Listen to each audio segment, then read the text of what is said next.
Hello. So, regarding our task in the PSA project made by the Emilia-Romagna region, we were involved also in the epidemiology and in understanding how the bacteria enter inside plants, how move inside the plants, and if we can actually interfere with the infection process to prevent the entrance of the bacteria inside the plants. So we will focus now on this part here, that is the one on epidemiology. What we wanted to achieve was to apply a system approach to understand how to control the disease. Because to control the disease, you should not only know what are the compounds that are effective against the bacteria, but you also should understand when to apply them, what they do with the plants, how the environment interferes with the plant-pathogen interaction, to be able to tailor your intervention in the field to prevent the disease. So this is just a very schematic way to show you what is a system approach. That is pretty much what I just explained, but actually a system approach is a much more complex network of relation between the different factors affecting the plant pathogen interaction. And to have reliable control, you should address the majority of these interactions. So we won't go through this in detail because it's quite complex. We just want to check how PSA infects the host, where does it enter, how colonize the plant, and we will see, not in this presentation, but in the next one, how PSA is tricking the plant and be able to overcome the plant defenses. And all this information are crucial to know when you have to apply your chemical or your biological control agent, and how to do it. So 2 years ago, that means 2 years before Plant and Food repeated our experiment, we actually developed a very simple system to study the plant microbe interaction.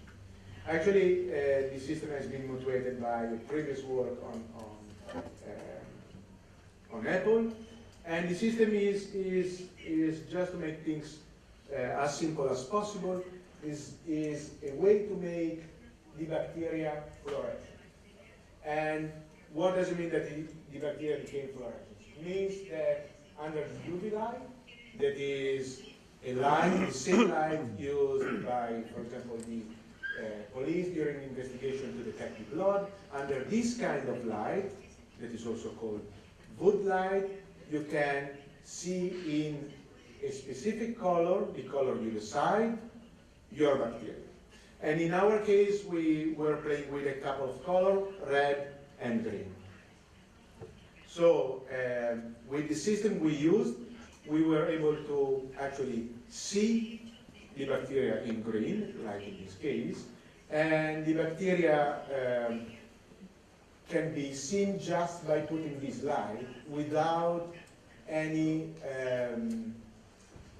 interference with the interaction between the plant and the pathogen. That means we do not need to color the sample, we do not need to cut the sample. We can watch a big leaf, a small plantlet, and we can go to the cellular level. So to very, very little magnification, and without making any artifacts. So we see things in vivo, okay? We call it as a joke, as a St. Thomas approach. That is something like touch or see to believe. So just to show you how the system works, in this picture we have some stigmatic papillae that are plant cell on the flower, and all these dots are bacteria. This is just an example because it's not kiwi fruit and it's not PSA, it's apple and amylopora. But it's exactly the same, I will show you later on.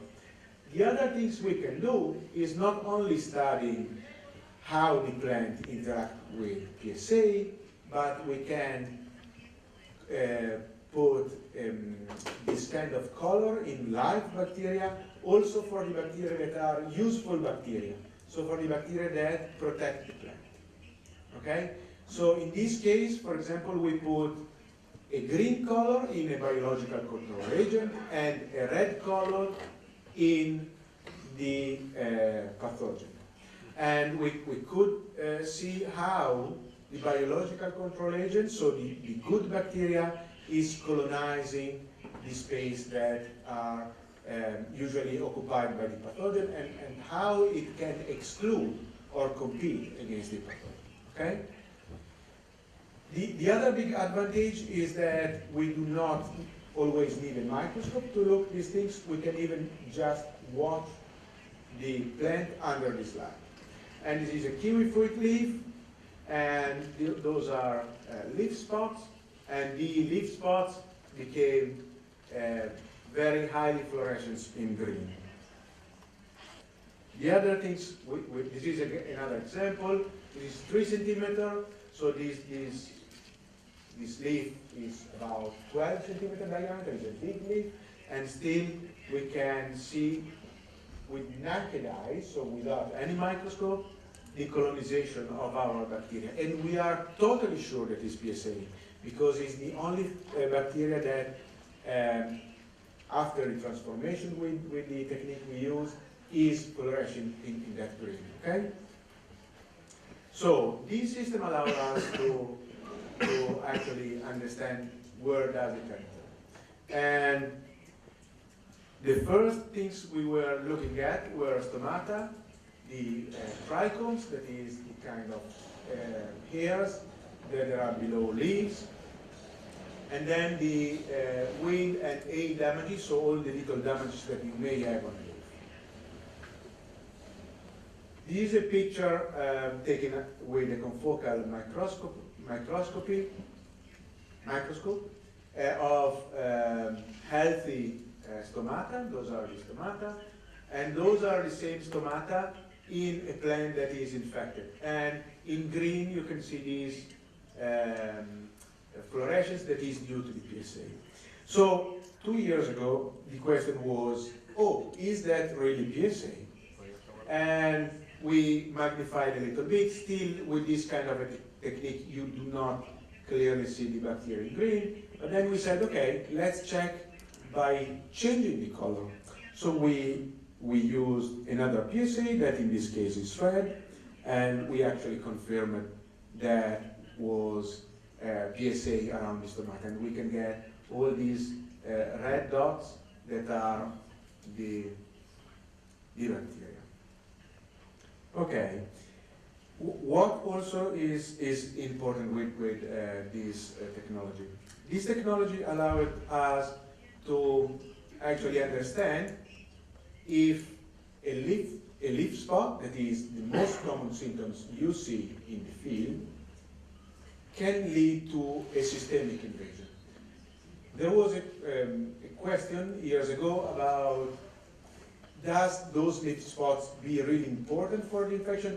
Can the bacteria move from each of these leaf spots inside the vine? Because we have many leaf spots. If all the leaf spots are producing a systemic invasion, then of course we are in big trouble. So what we did was inoculating the plants. We got these black spots that are, let's say, our leaf spots, and what we could have seen are those bacteria in green, that is the halo around the leaf spot, that is actually leading, like in this case, to the invasion of one of the veins. And here you have the same. So it is likely that at least, for example, this leaf spot, and also this leaf spot is bringing bacteria then to a systemic invasion. The other thing that is very important with this approach is that we can discriminate between a leaf symptoms and a plant reaction. Not all the leaf spots we have are a symptom. In some case, the leaf spot is actually a plant reaction. And is a plant reaction that is put in place to kill the bacteria that arrive inside the plant tissue. So the plant is able to kill its own cell, is called programmed cell death, so to commit suicide in a small area, and by committing suicide, killing, together with the plant cell, the bacterial cell. Now, if the plant is able to do this activity, then you would not have the bacteria escaping from the spot. If the spot is a plant reaction, as not a symptom, you should not have the green halo. So this system is one of the few that allow you to discriminate during, let's say, the breeding program between a plant that is reacting by doing a leaf spot that is preventing infection, and one that gets leaf spots, but the leaf spot as a symptom. So it's a very important tool for the screening of the plant material. The other things we were looking at was the role of trichomes. And now the things we have seen was a quite different density of trichomes in yellow varieties and in green varieties. And this is a leaf section, so this is the leaf lamina, and this is the part below the leaf, and this is the upper part of the leaf. And this is a yellow variety, while this is a green variety. Okay? So, what is quite evident, for example, here? You can see that you have a layer of trichomes of these here, very dense in the yellow varieties, and they make like a little forest below the leaf. Okay? While in the green variety, this forest is, let's say, less compact. And this is very important for two reasons. The first one is that actually the bacteria can grow, as you can see, all those green dots below the trichomes is bacteria growing. They can grow happily below the leaf surface, and then those trichomes are also protecting them against the phytosanitary treatment you may apply. For example, if you apply copper or another antibacterial compounds, the trichome may prevent the direct contact between the chemical compounds and the bacteria. And this contact is needed to kill the bacteria. Okay? All the antimicrobial compounds need to reach the bacterial cell. Okay, the next question was about abscission lesion. So when there is a wound that is produced by leaf fall or by the picking of the fruit. And what we did was, again, a couple of pictures. We re-isolate the bacteria from this tissue. This is a bud. This is the place where the leaf pedicel was, and this is seen by above, while this is a longitudinal section of the same area. This is the place where the leaf was attached, and you can see in green, in bright green, the presence of the bacteria. Now, the other big question was about flowers. Can PSA enter through the flowers, as other pathogens do? So, just to remind you how a flower is made, a flower is made with a pedicel, a nectar cap or calyx, and then this is the ovarium. And above the ovarium you have the stigma. And those are, anthers, the petal, and the sepals. This part in red is the one that will become a fruit once it is pollinated. Okay? So, of course, a female flower, when it's pollinated, lose all those other parts, and this part became bigger and developed in a fruit.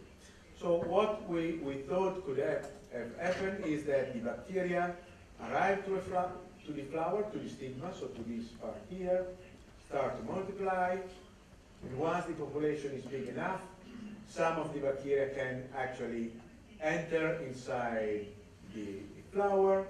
In fact, the flower itself move along the pedicel and then give a systemic invasion. So the first step was actually checking colonization of flowers by PSA, and again all these green color here is due to the colonization of PSA on the stigmatic surface of the flower. However, also controlled flower have a little bit of green fluorescence, and this is how the fluorescence look like in healthy flower. Still, you have a little bit of green signal, but quite different from the one due to the bacteria. If you go at higher magnification, this is the same stigma. You have the stigmatic surface here. All those yellow dots here are pollen grains. And this is with a slightly different color. This is a stigma. And the stigma has like a furrow inside, and this furrow is heavily colonized by bacteria. You see the bacteria here and then here. You don't see in the middle just because it's bended, this stigma. Okay? Increasing the magnification again, you have the stigmatic surface here. All these little dots here are bacterial cells. And this is the same picture taken on a lateral view. And those things here are pollen grain. All these things here are bacteria. One of the things that you barely see here because the light is not, let's say, it's too bright here, is some bacterial cells that are actually in the frame of plant cells. What does it mean? It means that the microscope we used, that was a special kind of microscope, allow us to make virtual section. So we can go from the surface of the stigma or of a leaf, and then go deeper and deeper and deeper and deeper, like a tomography, okay? And check things inside without cutting the plant, so keeping the plant alive. And those bacteria are bacteria that are localized inside the stigma. If we increase the magnification inside the stigma, we can see that the bacteria were not only on the stigmatic surface, were also inside the stigma. This is xylem vessels, a very tiny xylem vessel that is going to the inside the stigma. And you see here all these rings are, let's say, a kind of structure the plant has to keep the xylem rigid. But those tiny vessels were so little that the bacteria could not even move inside it, because that they have some septum here that is preventing the movement. So in this case, the bacteria was moving all along the stigmatic vessels inside the stigma. Now, going back to things that you can observe with naked eyes, this is an ovarium, so this part will become a fruit. You can imagine here the part of the flower that will produce the seeds.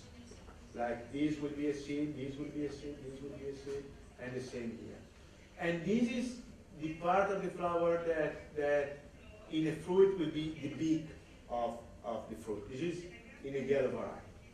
So you see, here there was the stigma entering the ovarium, and you can see very clearly the signal of PSA presence inside this flower that will become the fruit. What we actually were wondering is to understand also how many of the flower that we see becoming brown are infected with PSA, and how many are instead infected by other diseases like botrytis or Pseudomonas flava. So we sampled 100 flowers from different locations in Emilia-Romagna. In each farm we sampled 100 flowers in Emilia-Romagna, Veneto, and Lazio region. And we sampled in 2 different dates, and we found PSA in the majority of the case. So the presence of PSA on brown flowers was between 100% to 40% of the flower. In addition, the population of PSA per flower was really, really high. And in some cases, not the majority, but in some cases, PSA population was also associated with other Pseudomonas syringae or Gridiflava. So all these data we obtained, the one linked with the visualization of the bacteria on the flower and the one linked with the browning of the flower, were pointing out that the bacteria may eventually enter the flower and become systemic. So to double check these things, we observed the flower pedicel. So this is the little pedicel of the flower, and you see a clear green signal due to the PSA moving inside the pedicel and reaching then the whole plants. To be totally sure about these results, and not just to rely on what we can see, we actually took the flowers, we inoculate the stigma with a little drop of bacteria, and then we checked how much bacteria we could, we inoculated with a brush where we put infected pollen. So, and then there was a little bit of infected pollen put it on the stigma.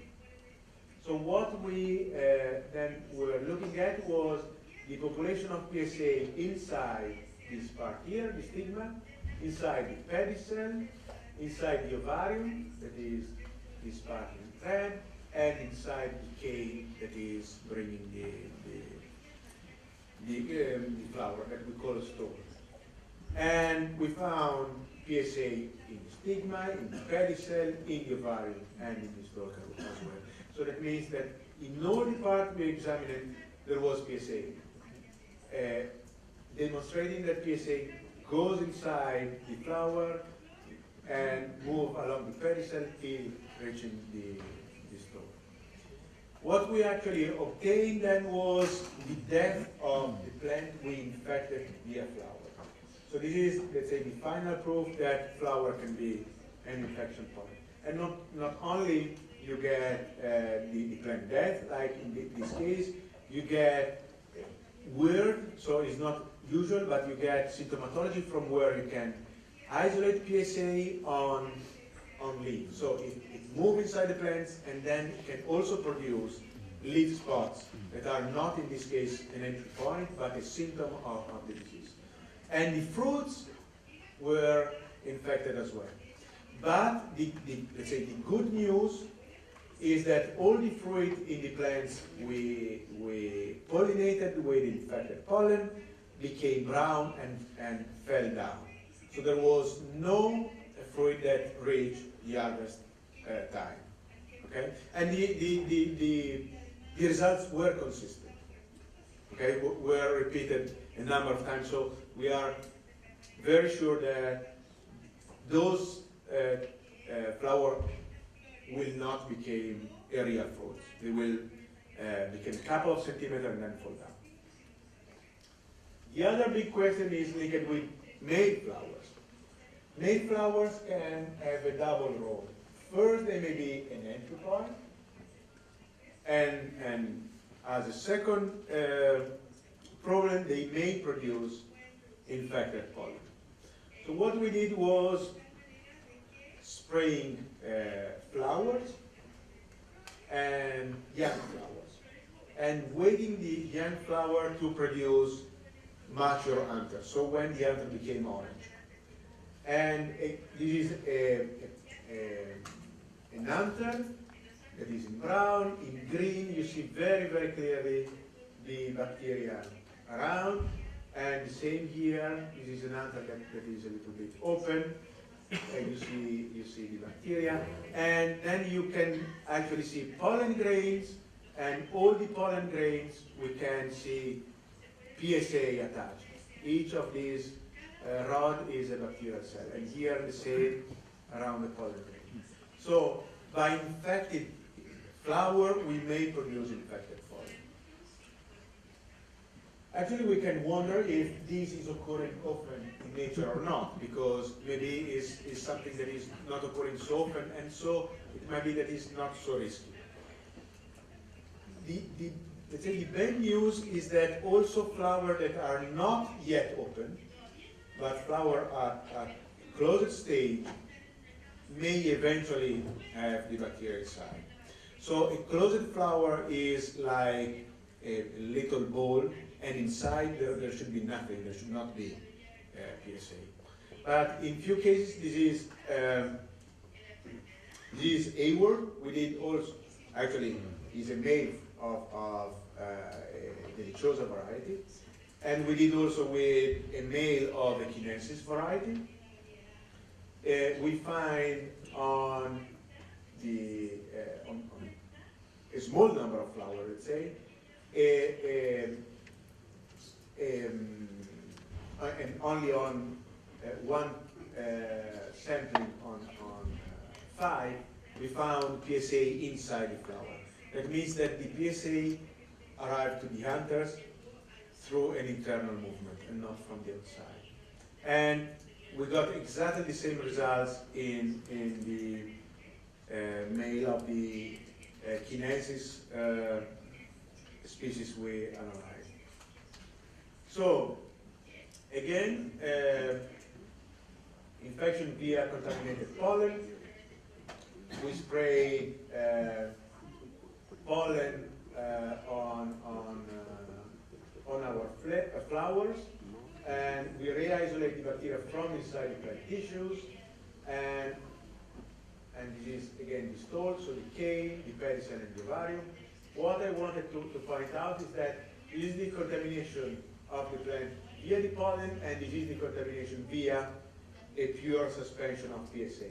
And you can see that the results are quite similar. So the pollen can actually be a very important vector. So then any other natural opening or induced opening of wound, like pruning cuts or the harvest, are possible entry points. The question we also have is, can PSA move on a long distance on the plant, and where does it move?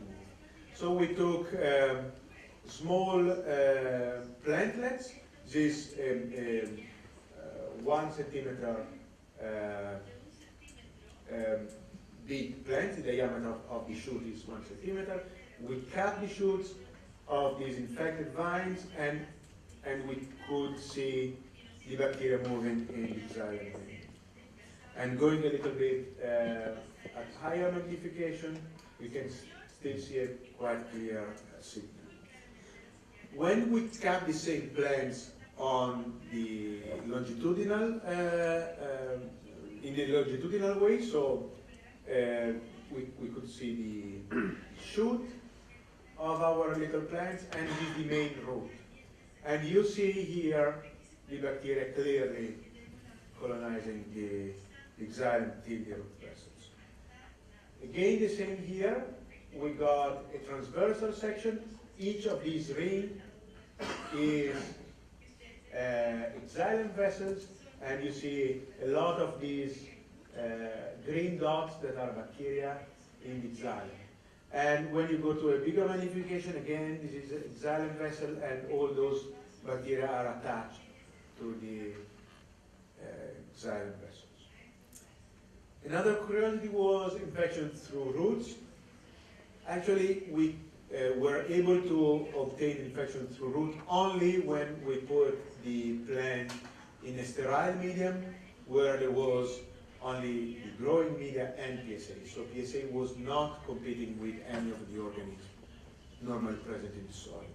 While the experiment in let's say, the normal soil showed that roots cannot be an entry point.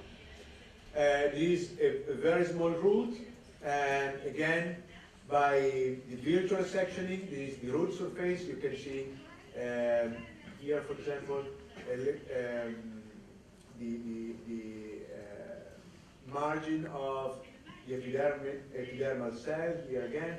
If we go a little bit deeper, then you can see these green dots here that are the bacteria inside the root. Lenticel, who is going to inspect fields, have seen many times lenticel exuding bacterial ooze, and the question was, can lenticel be an entry point or just an exuding organ for PSA? Lenticel goes through a number of developmental stage. At the very early stage, lenticel are like, on herbaceous shoot, are like a bubble of tissue, like this one. And if you magnify them, they are like a big union of many stomata. This is stomata, this is stomata, this is again stomata. So it's like stomata that are losing their anatomical shape, and they are merging one to the other. And when there is a humidity, the lenticel may crack. So you have little crack like here. In this case, we used the bacteria marked in red. So these red dots are bacteria. Because the lenticel itself has a strong green fluorescence, so it was not suitable using the green bacteria. And you can see that when you have this little cracking around the lenticel, then you get the lenticel colonized by the bacteria. Later on, lenticel became more flat, and finally they became a little lignified part of the cortex. This is a transversal section of the lenticel. The question was actually to see if by putting bacteria on the lenticel we can then find bacteria inside the plants. And yes, we were able to find the bacteria inside the plants, both in green and yellow cultivar. This is the bacterial population inside the plants at different days after the inoculation. So we inoculate at day 1, and then after 7 days we were looking on one lenticel if there was the bacteria inside, and then after 18 days, 25, and so on. So it takes time. So it's not so they are not so ready entry point as for flowers. The same for hydrated lenticel. We don't go through it, but and then leaf scar.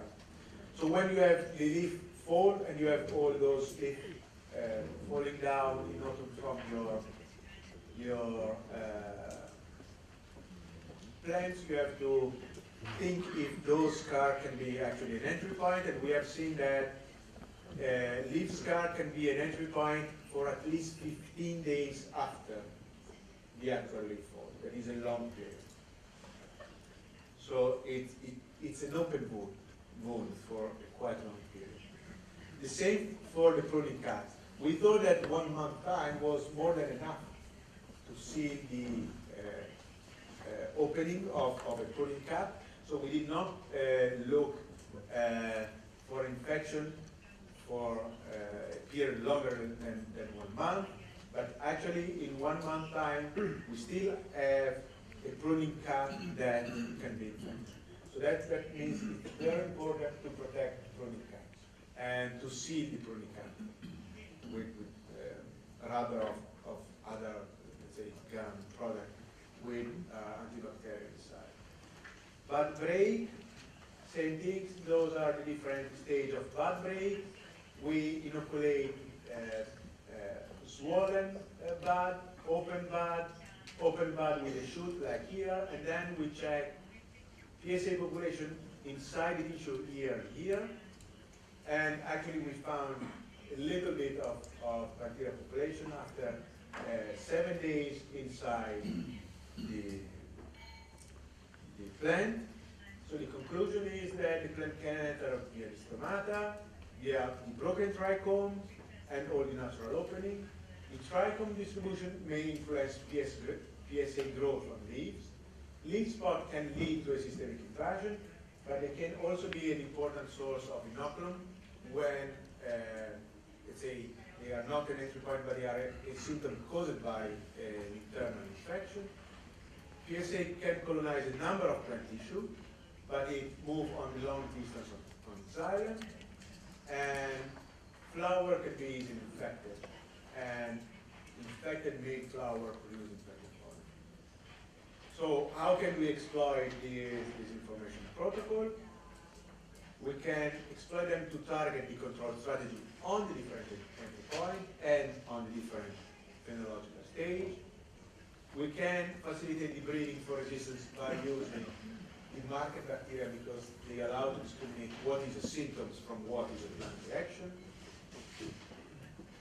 They will allow the screening of products that induce plant reactions, like the erythritol, and by the possibility of looking the plant-bacterial interaction in real time without the need of manipulating the plants or killing the plants or the bacteria, you can actually have a much more clear influence of the environmental factor and of the cultural management on the plant microbiome. And this is the group that has done the experiment in Bologna. Okay, that's the end.